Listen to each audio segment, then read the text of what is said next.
जाता है प्रूवमेंट। Most important topic वैद्युत, ये हमारी नंबर 1 यूनिट है। जो बिंदु है उसके बारे में पूछ लिया जाता है, आ जाता है किसमें, सेकंड पार्ट में। ये तो वेरी मोस्ट इंपॉर्टेंट। तो क्या हाल चाल, जैसे कि एग्जाम की तारीख तो आपके बिल्कुल नजदीक आ चुकी है और आपके ढेरों कमेंट के बाद कि सर एक ऐसा वीडियो आना चाहिए जो सबसे मोस्ट इंपॉर्टेंट टॉपिक हो। पढ़ना तो फिलहाल सब कुछ होता है, लेकिन हमें सबसे ज्यादा किस चीज पर फोकस करना है। तो आज हम लेके आ चुके हैं मोस्ट इंपॉर्टेंट टॉपिक, जिसको आप अगर पूरी तरीके से देख लेते हैं तो एक भी ऐसा क्वेश्चन आपका मिस नहीं होगा जो पेपर में आए। तो चलिए शुरू करते हैं बिना टाइम को वेस्ट किए। पहला टॉपिक हमारे पास क्या आएगा, अब हमने यूनिट बाय यूनिट की बात करेंगे। स्थित वैद्युत नंबर 1 यूनिट है, तो आपको पता होगा जब हम लोग का पेपर बनाया जाता है बोर्ड एग्जाम का, चाहे वो सीबीएसई बोर्ड हो, यूपी बोर्ड हो, अगर कोई भी बोर्ड हो, तो उनको एक लिस्ट दी जाती है कि इस चैप्टर से इतने मार्क्स का आना चाहिए, फिक्स होता है। तो ये इस चैप्टर से विस्तृत वैद्युत जो हमारी पर यूनिट है, इससे लगभग 8 नंबर का लिया जाता है। तो इसमें सबसे ज्यादा जो पूछा जाता है वो क्या क्या है, आइए समझते हैं।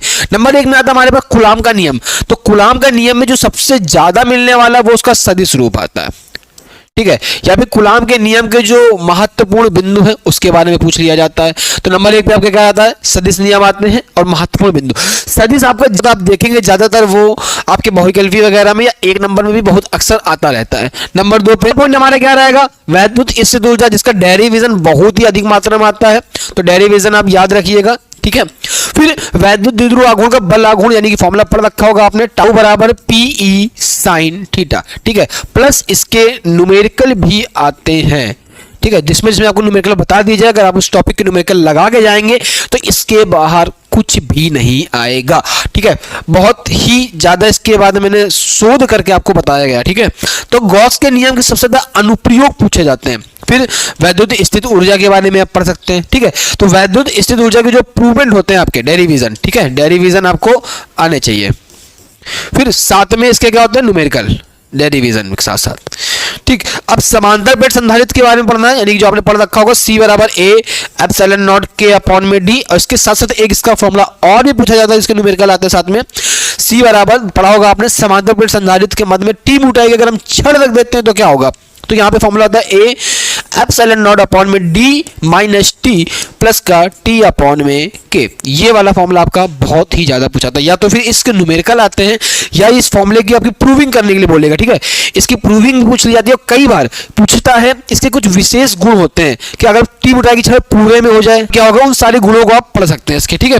फिर संधारित्र का ऊर्जा ह्रास का सूत्र जो होता है वो आपको पढ़ना चाहिए। यहाँ पे आपके लिख देते हैं संधारित्र ऊर्जा ह्रास का सूत्र, तो डेल्टा U बराबर C1 C2 और ब्रैकेट में V1 माइनस V2 का होल स्क्वायर अपॉन में C1 प्लस C2, ये इसका फॉर्मूला ज्यादातर आता है, ठीक है। तो ये आपको सारी चीज एकदम बहुत ही कायदे से पढ़ते जाना है। देखिए पढ़ना में सब होता है, लेकिन जो मोस्ट इंपॉर्टेंट टॉपिक है उस पर ज्यादा हमें ध्यान देना होता है, ठीक है। अब यूनिट सेकंड की बात करते हैं, जिसमें से हमारा 7 नंबर तक क्वेश्चन आते हैं, ठीक है। अब 7 नंबर तक क्वेश्चन में सबसे नंबर क्या आता है, ओम का नियम, ठीक है। इसका सत्यापन करने के लिए कहता है, ठीक है। फिर धारा तथा अनुपात वेग में संबंध पढ़ रखा होगा, I बराबर NE VD A करके आपने पढ़ रखा होगा, इसका आता है, ठीक है आपके पास। फिर क्या कह रहा है, फिर सेल का विद्युत वाहक बल क्या होता है, टर्मिनल विभवांतर के बारे में, आंतरिक प्रतिरोध क्या होता है, इसमें क्या तात्पर्य है इसके, और साथ में इन तीनों का जो संबंध होता है, संबंध भी स्थापित करने के लिए कहता है। संबंध हमने आपने पढ़ रखा होगा, है ना। तो V बराबर E माइनस IR करके एक फॉर्मूला पढ़ रखा होगा, है ना। और इससे रिलेटेड ये भी होता है कि कब धारा क्या हो प्लस की होगी तो क्या होगा, यानी सेल जो है वो आवेशित हो रहा हो या सेल निरावेशित हो रहा हो या लघु परिपथ हो, इस प्रकार के जो क्वेश्चन इस फॉर्मूले से बनते हैं वो भी आपको ध्यान देने होते हैं, ठीक है। प्लस इस चैप्टर में एक चैप्टर और भी होता है, आपने पढ़ा होगा किरचॉफ का नियम, है ना। तो किरचॉफ के दोनों नियम, ठीक है, किरचॉफ के दोनों नियम सबसे मेन हमारे, और इसके प्लस न्यूमेरिकल, ठीक है। अगर आपको न्यूमेरिकल नहीं आते हैं तो आप कमेंट कीजिए कि हमें मोस्ट इंपॉर्टेंट न्यूमेरिकल जो भी आपको चाहिए, जिस टॉपिक पे आपको वीडियो चाहिए आप कमेंट करिएगा, आपको उसकी वीडियो मिल जाएगी, ठीक है। तो पहले हम थ्योरी की बात करेंगे, इसके नेक्स्ट पार्ट जब कभी हम दोबारा आपका वीडियो डालेंगे तो उस पर आपको मोस्ट इंपॉर्टेंट न्यूमेरिकल के बारे में बताएंगे, पर इस चैप्टर का न्यूमेरिकल आप जरूर याद पढ़िएगा एक बार, ठीक है। फिर बात करते हैं प्रतिरोध के ताप पर निर्भरता, किस प्रकार ताप पर निर्भर करता है, किरचॉफ के नियम से, किरचॉफ का नियम हो गया, और साथ में व्हीट स्टोन फॉर्मूला, ठीक है। इसकी प्रूविंग भी आती है, कई बार ये पूरा आ जाता है, इसके न्यूमेरिकल भी करने के लिए दिया जाता है। तो ज्यादातर इसकी क्रियाविधि आती है, तो आपको क्रियाविधि की प्रैक्टिस ध्यान से करनी है। चलिए आगे बढ़ते हैं। आगे हमारे पास आता है चुंबक, ये हमारी एक यूनिट हो गई जिसके अंदर 2-3 चैप्टर मिक्स होते हैं। फिर इसके बाद इसमें क्या कह रहा है, जिसमें 8 नंबर का टॉपिक लगभग आता है। तो जिसमें सबसे ज्यादा पूछा जाता है बायोसेवल्ट का नियम। बायोसेवल्ट का नियम तो फिर भी कम आता है, इसके अनुप्रयोग आप याद रखिएगा, अनुप्रयोग ज्यादातर पूछे जाते हैं। जिसमें से एक अनुप्रयोग ये वाला भी है आपका वृत्ताकार कुंडली वाला, जब से मोस्ट इंपॉर्टेंट है, ठीक है। बाकी और भी अनुप्रयोग होते हैं इनके, आप पढ़ लीजिएगा, लेकिन ये वाला सबसे ज्यादा इंपॉर्टेंट है, ठीक है। फिर एम्पियर का परपति नियम के अनुप्रयोग जरूर पढ़िएगा। एम्पियर का परपति नियम का जो होता है हमारे पास, ठीक, एम्पियर का नियम लगभग ना के बराबर आता है कई बार। फिर दो समान धारावाही चालक के बीच लगने वाला बल का फॉर्मूला पढ़ लीजिएगा, जैसे कि F बराबर एक होता है I/B/L sin थीटा, लेंज का लॉरेंज बल वगैरह जिसका फॉर्मूला होता है। फिर इसके बाद एक समान चुंबकीय क्षेत्र में धारावाही चालक पर बल, इसके कारण तुमने पढ़ा हो चालक पर बल या फिर बल जो कि आपने पढ़ रखा होगा चल कुंडली धारा मापी, है ना, चल चुंबक धारा मापी, इसके बारे में पूरा पढ़िएगा क्योंकि ये लॉन्ग में आता है कई बार। चल चुंबकीय कुंडली, चल चुंबक धारा मापी, चल कुंडली धारा मापी, ये क्वेश्चन वेरी इंपॉर्टेंट, ठीक है। इसके बाद क्या कह रहा है, एक समान चुंबकीय क्षेत्र के लिए द्विध्रुव आघूर्ण, द्विध्रुव आघूर्ण क्या होता है, एक समान चुंबकीय क्षेत्र के लिए उसके रिलेटेड इसके फॉर्मूले, ठीक है सारे। फिर इसके बाद क्या कर रहा है, और सबसे ज्यादा ये बहुत बार टॉपिक में आ चुका है, प्रतिचुंबकीय, अनुचुंबकीय तथा लौचुंबकीय पदार्थ, और इसके होते चुंबकीय प्रवृत्ति, चुंबकीय प्रवृत्ति, ये भी जरूर पढ़िएगा, ये सबसे मोस्ट इंपॉर्टेंट है, कई बार पूछा गया, ठीक है। और इसके एग्जांपल जरूर याद रखिएगा, लौचुंबकीय पदार्थ के, अनुचुंबकीय पदार्थ के, प्रतिचुंबकीय पदार्थ के। चलिए आगे बढ़ते हैं। आगे क्या कह रहा है, आगे हमारे पास इकाई आ जाती है विद्युत चुंबकीय प्रेरण, जो कि पूरे कितने नंबर का आता है, 8 नंबर का। देखिए ये जो नंबर लिखे हुए हैं ना, ये बोर्ड एग्जाम के द्वारा बताए गए हैं कि इस नंबर पे, टॉपिक पे इतने नंबर का ये आता ही आता है, तो आपको ध्यान से इतना नंबर तो कवर करने ही है। फिर अब फैराडे के विद्युत चुंबकीय प्रेरण संबंधित नियम, ठीक है, नियम आपको आना चाहिए। जैसे फैराडे का प्रथम नियम होता है हमारा विद्युत चुंबकीय यानी विद्युत वाहक बल का नियम होता है। दूसरा नियम जो होता है हमारा लेंज का नियम होता है, लेंज का नियम भी आपको आना चाहिए। लेंज का नियम कई बार आप देखिएगा पिछले साल भी पेपर में आया था, ये बहुत इंपॉर्टेंट है, कई बार आ चुका है। और ये किस किस सिद्धांत पर कार्य करता है, ये सारी बातें आपको पढ़नी है, ठीक है। यानी कि जिस टॉपिक के हम आपको बारे में बता रहे, जिस हेडिंग के बारे में बता रहे, उससे रिलेटेड सारी हेडिंग आपको ध्यान रखनी है, बिल्कुल, ठीक है। फिर प्रेरण गुणांक, प्रेरण गुणांक में क्या क्या पढ़ सकते हैं, स्वप्रेरण पढ़ सकते हैं, फिर साथ में अन्योन्य प्रेरण पढ़ सकते हैं, है ना, अन्योन्य प्रेरण के बारे में पूछा जाता है। अब एलसीआर परिपथ में, तो एलसीआर परिपथ पहले तो एलसीआर परिपथ हमारा इंपॉर्टेंट है, फिर साथ में एलसी परिपथ की आवृत्ति पूछते हैं। कौन से पूछते हैं हम लोग, आवृत्ति, जो कि अनुनाद की स्थिति में हो जाता है, ये इसके बाद पूछा जाता है सबसे ज्यादा। इसकी आवृत्ति, this is a very most important, इसकी आवृत्ति निकालना आप जरूर सीख लीजिएगा।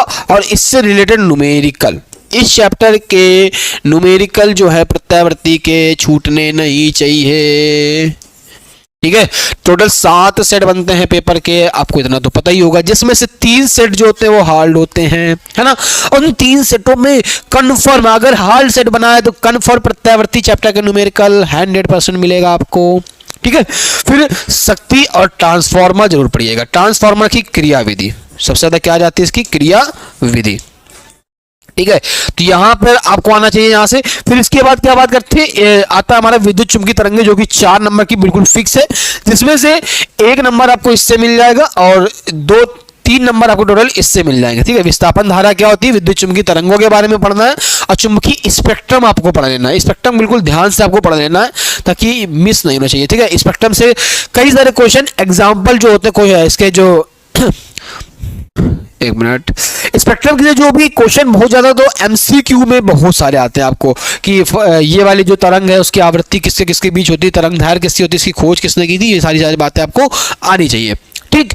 अब पहुंचते हैं सेकंड पार्ट में, ठीक है।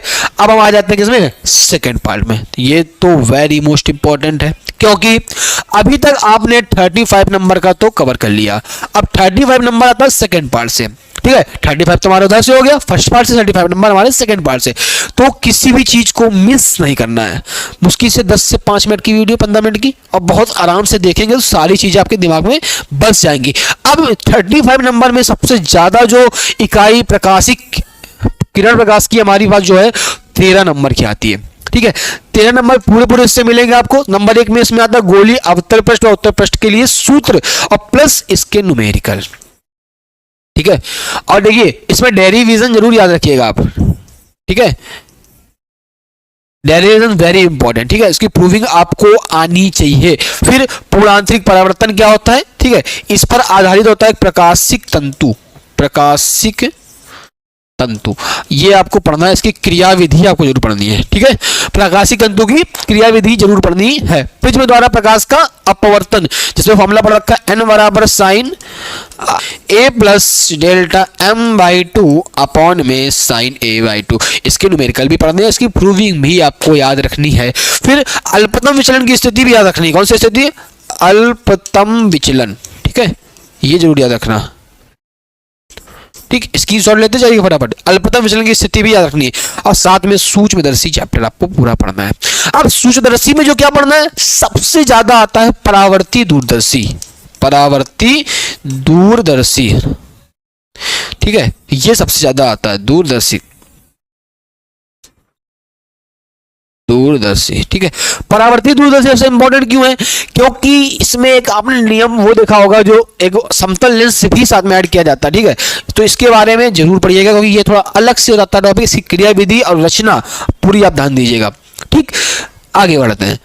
आगे हमारा क्या कह रहा है, द्रव तथा विकिरण की द्वैत प्रकृति, जो कि कितने नंबर की आएगी, 6 नंबर की आती है। अगर इसमें से किसी टॉपिक में आपको समस्या है तो हमारे पास पूरी वन शॉट वीडियोस भी पड़ी हुई हैं, वो भी देख सकते हैं। अगर इसके बावजूद भी ना समझ में आए तो आप हमें कमेंट कर सकते हैं, आपके हर एक कमेंट का हम आंसर देंगे, ठीक है।